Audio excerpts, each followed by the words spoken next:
En el nombre del Padre, del Hijo, y del Espíritu Santo. Amen. 2 Kings 5. Naaman, the army commander of the king Aram, was highly esteemed and respected by his master, for through him the Lord had brought victory to Aram. But valiant as he was, the man was a leper. Now the Arameans had captured in a raid on the land of Israel a little girl, who became the servant of Naaman's wife. If only my master would present himself to the prophet in Samaria, she said to her mistress, he would cure him of his leprosy.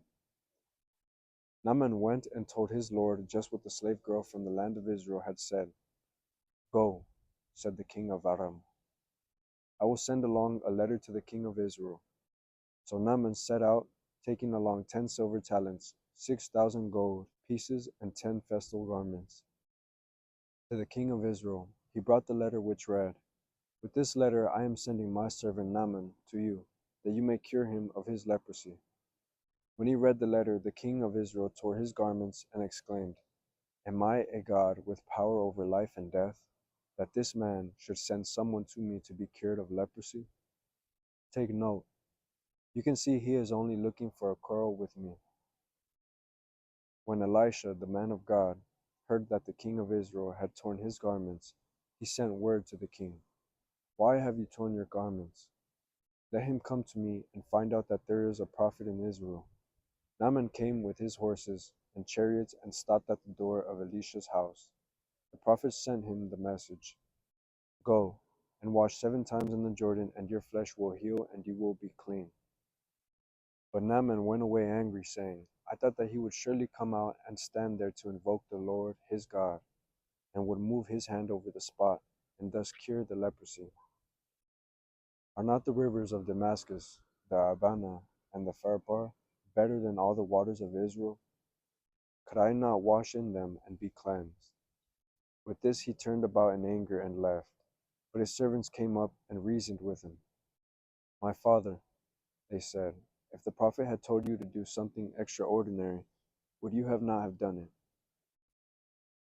All the more now, since he said to you, Wash and be clean, should you do as he said.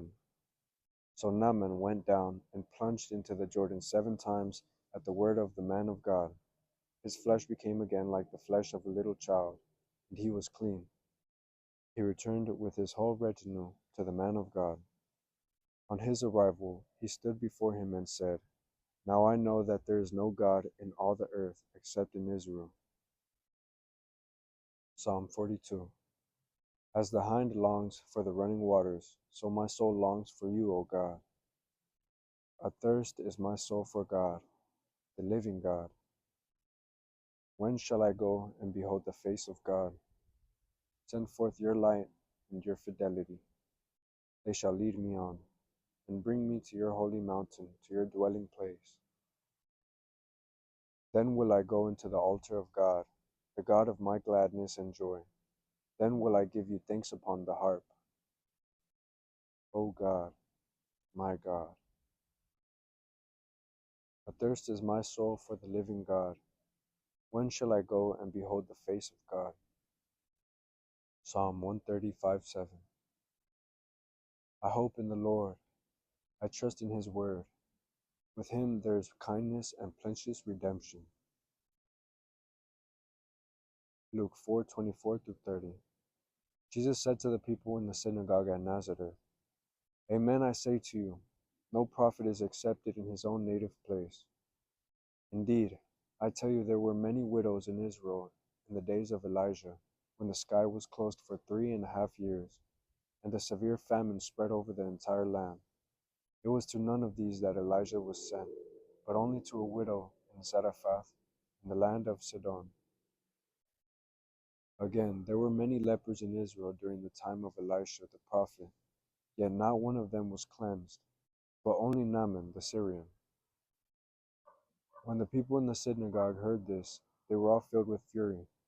They rose up, drove him out of the town, and led him to the brow of the hill on which their town had been built, to hurl him down headlong. But he passed through the midst of them and went away. En el nombre del Padre, del Hijo, del Espíritu Santo. Amén.